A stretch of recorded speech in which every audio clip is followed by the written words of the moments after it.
তোমাদের একটা জিনিস আমি শেয়ার করতে চাই। দেখো, আমার ছেলে এখনো 6 মাস হয়নি, কিন্তু ও এর মধ্যে একটা জিনিস বুঝে গেছে। সেটা হচ্ছে, দেখো, ও কিন্তু এখন হাসছে না। দেখো, এমনি খেলার মুডে আছে, এমনি খেলা করছে, আমার দিকে জাস্ট এই ক্যামেরার দিকে একটু তাকিয়ে রয়েছে। কিন্তু আমি একটা জিনিস করব, আর দেখো কি করে।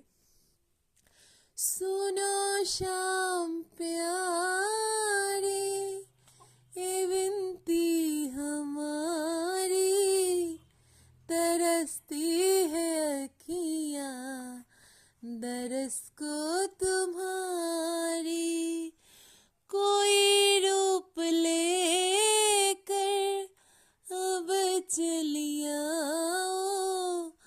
कोई रूप लेकर अब चलिया, नहीं तो निकल जाएगी जान